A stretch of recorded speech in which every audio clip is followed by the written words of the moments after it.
Hey everybody, Kyle Goeth here from GoatFilmReviews.com and the Goat Film Reviews YouTube channel, and I've got my first reaction to the new film, Thelma. This is a 2024 release directed by Josh Margolin, and it is based relatively on a true story, although you never really know about true stories, especially one as outlandish and entertaining as this one. This has been one of my not most anticipated, but generally more anticipated films since I heard about it at Sundance in January of this year. It was something I was desperately looking forward to seeing because I just thought the idea of how it was described, and to me it was described as John Wick with a 90-year-old woman.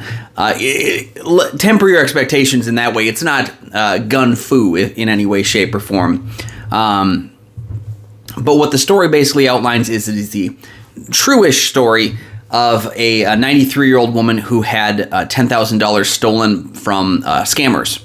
Basically, they called and did the whole phone scam thing of convincing an older woman that her grandchild is in danger, and took her money. And she decides, I'm not going to put up with that. I'm going to get me a gun, and I'm going to get me a scooter, and I'm going to get me a posse, and we're going to go and get the person who did this.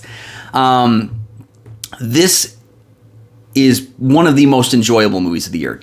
Outright, it's one of the best and most enjoyable times I've had in a theater in the entire year. I've been looking forward to this kind of a movie, and every year it seems like there's one of these movies that I've never heard of, smaller independent film, like a Miss Harris Goes to Paris, where it just connected with me. You know, as someone who's never lived a life, I've never been a 93-year-old woman, but for that 95 minutes that the film ran, I was able to just kind of live in her world, experience the trials and tribulations. The thing is, the movie is incredibly funny, and yet it's never like, ha-ha, laugh at the old person funny. It's kind of having a lighter side of life, but it never really dowers itself up on being, I don't know, obviously old people humor. Because the thing is, that thing can be done very easily. You can write a script like that, you can film it, you can make your movie, and I'm sure people will go see it. In the case of Thelma, I think the movie is intelligently written. I think it presents us with one of the best characters written and performed of the past few years in Thelma, played by Squibb, someone who really should have more credits to her name. I know that, you know, it's not, we don't tend to see a lot of lead performances from 90-year-old actors and actresses, but Squibb deserves that. You know, I was thankful to see her voicing nostalgia in Inside Out 2 this year, but beyond that, I hadn't seen her in a large role since probably Nebraska back in, 2013? She deserves more film roles, and I'm hoping that this movie spring-loads that a little bit. Although it's not being heavily watched right now. It's from Magnolia Pictures, so a smaller distributor, but I really hope this one picks up, and I hope it ends up being in those discussions at the end of the year, because I absolutely adored it. She's got great chemistry with Fred Hetchinger, who plays her grandson, as well as Richard Roundtree. This is Richard Roundtree's last movie. He passed away late last year. This was the final role that he took on, and it was so fun to see this woman who idolized Tom Cruise, Mission Impossible kind of action, and the guy who, for decades, has been our Shaft. It was nice to see them kind of getting a chance to really kick back with it again. And it does come to terms with the fact that when you get to a certain age, you know, there are certain things that you can't do in the same way anymore, but it doesn't change that you should be able to do something.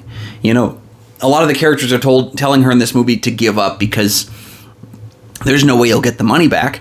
And she says, I'm not going to put up with that because I can't afford it, especially when you're at 90 years old, when you're retired. You can't afford to just give $10,000 away. That's not happening.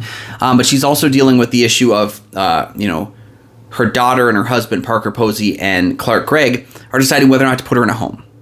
And she doesn't want that. That's not what she's there for anymore. But she also is struggling on her own a little bit too. And so there's that inner, conflict of that, the outside conflict of trying to get the money back, and even the outside conflict that her grandson has with the parents, in that they treat him as an invalid, much in the same way they treat her. And both of them are capable of doing more if they only had people who believed in them and who let them make mistakes and learn from it.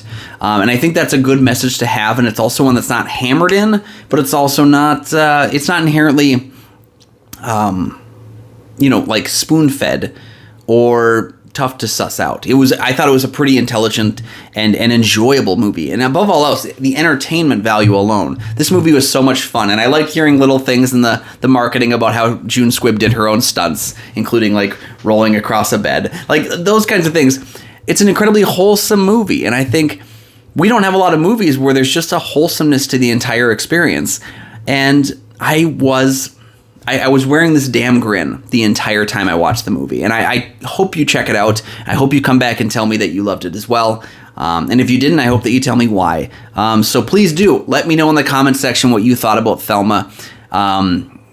It's a movie I'm so excited to take my wife to, take my mother to, take my in-laws to. Like, I want to share this movie with as many people as possible. So let me know what you thought about it as well. While you're down there commenting your thoughts on the film, please make sure to like and subscribe. There are 2 free things you can do that help support the channel immensely, and you never miss new episodes of the show as they drop. You can also find goatfilmreviews.com for my many written reviews. You can find Goat Film Reviews on Facebook. You can follow me personally at Almighty Goatman on Twitter, Instagram, Letterboxd, and Threads. And you can find my show Kyle and Nick on Film that I co-host with Nick Plotachuk from the St. Paul Filmcast.